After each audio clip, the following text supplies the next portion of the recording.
ত্রিপুরার মানুষদের সম্পর্কে বাংলাদেশিরা কি ভাবেন এবং ত্রিপুরার জনজীবন কেমন। ত্রিপুরা বাংলাদেশের পূর্ব দিকের ভারতীয় রাজ্যগুলোর একটি, যা বাংলাদেশের ব্রাহ্মণবাড়িয়া, কুমিল্লা, ফেনী ও হবিগঞ্জের বর্ডারের সাথে সংযুক্ত। ত্রিপুরার রাজধানী আগরতলা ব্রাহ্মণবাড়িয়া থেকে খুব কাছে। ব্রাহ্মণবাড়িয়ার মানুষ আর আগরতলার মানুষের মুখের ভাষা ও আচরণ, চোখের ইশারাগুলো একই, স্বভাব অনেকটাই একই রকম, ভাষার টোন ৯৯% একই রকম। উত্তর পূর্ব ভারতের একটি ছোট্ট রাজ্য ত্রিপুরা, আয়তনে ১০,৪৯২ বর্গ কিলোমিটার, ভারতের তৃতীয় ক্ষুদ্রতম রাজ্যও বটে। ত্রিপুরার ৩ দিক, উত্তর, দক্ষিণ ও পশ্চিমে ঘিরে আছে বাংলাদেশ। রাজ্যের পূর্ব দিকে আসাম ও মিজোরাম রাজ্য।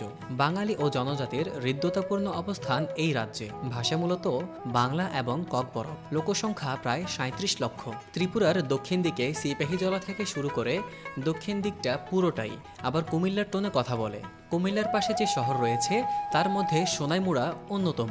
ত্রিপুরার পূর্ব দিকটা পর্বতে ঘেরা। ত্রিপুরার প্রধান ভাষা বাংলা, ২ নম্বরে আছে ককবরক। বাংলাদেশের পূর্ব দিকটার জেলাগুলোতে অনেক ত্রিপুরার মুসলমানগণ ৪৭-এর দেশ বিভাগের পর থেকে নিজেদের ভিটা ছেড়ে ওখান থেকে চলে এসেছেন বাংলাদেশে। আবার অনেক হিন্দু পরিবার চলে গেছেন ভারতে। ত্রিপুরার চা বাগান অনেকটা সিলেটের চা বাগানের মতোই সুন্দর। সিপাহীজলা, চিড়িয়াখানা, নীরমহল এই জায়গাগুলো সুন্দর। তবে নীরমহলের নৌকাগুলো কিন্তু মনোপলি বিজনেস করে, অনেকটা মানুষকে বিপদে ফেলে ইনকামের রাস্তা করে। DSLR নিলে টাকা দিতে হয়, কিন্তু গোপ্রো নিয়ে গেলে টাকা লাগে না। আগরতলার বাঙালিদেরকে অনেক আন্তরিক মনে হয়েছে।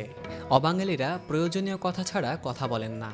পূজাতে সারা রাত্র ধরে আগরতলা সজাগ থাকে। শহরটা প্রাণবন্ত হয়ে ওঠে। ব্রাহ্মণবাড়িয়ার আখাউড়া ও আগরতলার অনেক স্থানে ভারতীয় রুপি ও বাংলাদেশি টাকা দিয়ে কাজ সারাতে সমস্যা হবে না। মোবাইলের নেটওয়ার্কও পাবেন দুদেশেরই। ত্রিপুরার মানুষদের জনজীবন, বসবাস এবং তারা যে সুবিধাগুলো পেয়ে থাকেন। ত্রিপুরার অধিকাংশ জায়গায় সবুজ বনানীতে ঘেরা বলে বায়ু দূষণের মাত্রা অনেক কম।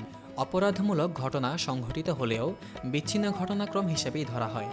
নিরাপত্তা নিয়ে আতঙ্কে দিন কাটানোর মতো সেরকম কোনো পরিস্থিতিই নেই। জাতিগত বিচ্ছিন্নতাবাদ একসময় মাথা চড়া দিলেও সেই উৎসকে সমূলে উৎপাটন করা হয়েছে।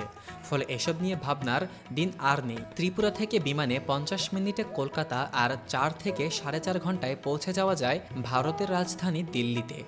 এখন তো ট্রেনেও ভারতের অন্যান্য রাজ্যে যাওয়া যায়। ভৌগোলিক কারণেই ট্রেনে অন্যান্য রাজ্যে পৌঁছাতে অনেকটা দূরত্ব অতিক্রম করতে হয়, ফলে সময় লেগে যায় অনেকটাই। আগে ত্রিপুরায় রাজন্য প্রথা ছিল। ত্রিপুরার রাজারা ছিলেন সাহিত্য সঙ্গীতের একনিষ্ঠ পৃষ্ঠপোষক। এই রাজ্যেই বারবার এসেছেন বিশ্বকবি রবীন্দ্রনাথ ঠাকুর। ফলে ত্রিপুরাবাসীদের সংস্কৃতিতে সঙ্গীত এবং সাহিত্য একটি প্রধান ভূমিকা রাখে। এখানে সারা বছর লেগেই থাকে সঙ্গীতের অনুষ্ঠান। রবীন্দ্র, নজরুল, আধুনিক, শাস্ত্রীয় সঙ্গীতের, নৃত্যের অনুষ্ঠান। এমন তথ্যবহুল ও ইন্টারেস্টিং সব ভিডিও পেতে আমাদের চ্যানেলটি সাবস্ক্রাইব করুন অথবা আমাদের ফেসবুক পেজটি ফলো করে আমাদের সঙ্গে থাকুন। ধন্যবাদ।